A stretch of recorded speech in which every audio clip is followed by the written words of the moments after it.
সুপ্রিয় চাষি ভাইয়েরা, আপনারা দেখছেন যশোরের লতি রাজ বাড়ি অন। এই লতির চাষ কচু আপনারা কিভাবে লাগাবেন, কিভাবে জমি তৈরি করবেন, তা সেই ভিডিওটি নিয়ে আজ আপনাদের সামনে হাজির হলাম।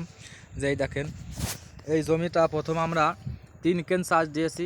3 কেন চাষ দেওয়ার পরে ফসফেট, পটাশ, ইউরিয়া সার দিয়ে জমিতে দিয়ে 4 দিন পচায়ে এই যে আজ আমরা এই জমিটা পাক শেষ করলাম।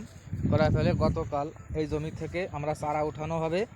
যে এই যে চারার সাইজটা দেখেন আপনারা, এরকম চারা উঠানো হবে। হওয়ার পরে এই জমিটা আমরা চারা রোপণ করব। আর এই জমির লতিটা একবার আপনারা একটু খেয়াল করে দেখেন যে যে জমির লতি ভালো, সব কিছু ভালো, তা সেই জমির চারাও তো ভালো হবে কি, তাই না? তা সেই ভিডিওটি আমরা আপনার সামনে হাজির হলাম। যে দেখেন এই জমিতে, তবে এই জমির চারা এটা সেকেন্ড অরিজিনাল উন্নত মানের চারা।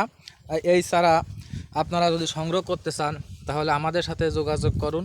যে বাড়ি ওয়ান এই অরিজিনাল চারা আপনারা সংগ্রহ করতে পারবেন।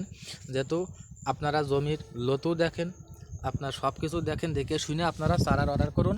এমনকি আপনারা ভিডিও কল, আমাদের এই নম্বর ভিডিও মানে হোয়াটসঅ্যাপ, ইমো সব নম্বরই আছে। আপনারা চাইলে ভিডিও কলে যোগাযোগ করতে পারেন। যোগাযোগ করে আপনারা এ টু জেড সব কিছু দেখে শুনে আপনারা চারা জন্য যোগাযোগ করবেন।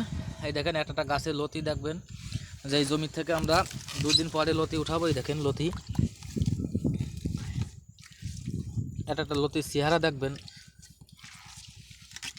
এই লতি দেখবেন এবং কি চারাটাও আপনারা একটু খেয়াল করে দেখবেন। এই সব চারা আমরা সুন্দরবন কুরিয়ায় আমরা ডেলিভারি দিয়ে থাকি অনলাইনে। তবে আপনারা যারা কচু চাষ করতে চান আপনারা এই উন্নত মানের চারা সংগ্রহ করুন, আপনারাও লাভজনক হন। যেহেতু এই চারা আমরা মানে এই লতি কচু চারা আমরা সংগ্রহ করছি, আপনিও করেন, আমরাও চাষে যে পরিমাণ ফলন পাবো এবং আপনিও পান। তা আপনারা লতি চারা সব কিছু দেখে শুনে বুঝে সুঝে আপনারা চারা সংগ্রহ করবেন, যেখান থেকে হোক না কেন। যেহেতু একটা চাষের মায়ের দুনিয়ার বাইরে, এই চাষে যদি আপনি মায়ের যান, কারণ এই সব কিছুর হিসাব কিতাব থাকে আলাদা এই চাষ পদ্ধতিতে। তা যে কোনো চাষ পদ্ধতি, যে কোনো পরামর্শ আমাদের কাছ থেকে নেবেন, আমাদের কাছে যোগাযোগ করবেন যে লতি লাগানোর পরে কি কি ব্যবহার করতে হবে। এমনকি এই পরিমাণ লতি আপনারা যে গাছে কি কি ওষুধ কীটনাশক দিলে পাবেন, সব কিছু এ টু জেড পরামর্শ আমাদের কাছে নেবেন। সব কিছু এ টু জেড পরামর্শ আমরা দিয়েও থাকি। এবং কি লতি যেভাবে কীভাবে আপনারা কাটবেন, এটাও খুব হিসেব কিতাবের ব্যাপার। এটাও আমাদের কাছ থেকে একটু বুঝে নেবেন, মানে শুনে নেবেন, জানিয়ে নেবেন। তো ভাই দেখেন লতিটাও দেখবেন, যেহেতু এই শীতের মাস, এই পরিমাণ লতি শীতকালে আসলে হয় না। একমাত্র বাড়ি ওয়ান জাতের কচু ছাড়া এরকম ফলন কোনোটাই হয় না।